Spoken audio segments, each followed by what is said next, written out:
সুধী মণ্ডলী, কেমন আছেন? দক্ষিণ এশিয়া বিষয়ক যে শিক্ষা সেমিনার হচ্ছে, এর উদ্দেশ্য হচ্ছে যে দক্ষিণ এশিয়ার দেশগুলোর মধ্যে একটা শিক্ষায় সহযোগিতা করা, বিশেষ করে উচ্চশিক্ষার ক্ষেত্রে। উচ্চশিক্ষার ক্ষেত্রে আমাদের এই অঞ্চলের দেশগুলোর মধ্যে একে অন্যকে সহযোগিতা করার অনেক সুযোগ রয়েছে, কিন্তু সেটা হচ্ছে না। কেন হচ্ছে না সেটা আমরা না যাই, কিন্তু এখন কিন্তু করতে হবে।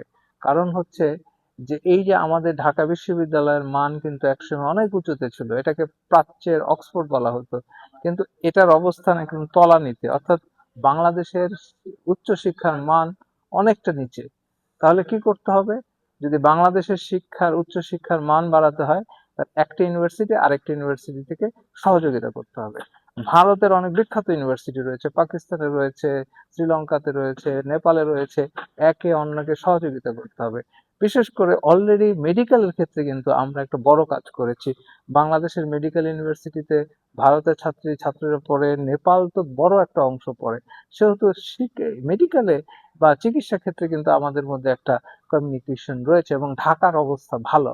কিন্তু ইউনিভার্সিটি লেভেলে যে গবেষণা হয় বা পিএইচডি হয়, সেটার ক্ষেত্রে কিন্তু আমরা অনেক পিছিয়ে রয়েছি। আমি একটা প্রস্তাব দিতে চাই, সেটা হলো যে একটা পিএইচডি বা গবেষণা যদি ২-৩টা দেশের গবেষকরা মিলে করে বা ছাত্রছাত্রীরা মিলে করে, সেটা কিন্তু অনেক ভালো হবে। ধরুন, একটা পিএইচডি একজনে করতে হবে এমন কোনো কথা না। একটা বিষয়কে নিয়ে, একটা সায়েন্টিফিক কোনো বিষয়, সামাজিক গবেষণা কোনো বিষয়, এই উপমহাদেশের ভারত থেকে একজন আসলো, শ্রীলঙ্কা থেকে একজন আসলো, বাংলাদেশ থেকে একজন, এইভাবে যৌথভাবে যদি গবেষণা করা হয়, তাহলে কি হলো? প্রত্যেকটা দেশের বাস্তবতা, রিসোর্স ব্যবহার করা গেল এবং এটা অনেক ফ্রুটফুল হবে। কিন্তু আমাদের দেশে কি হচ্ছে?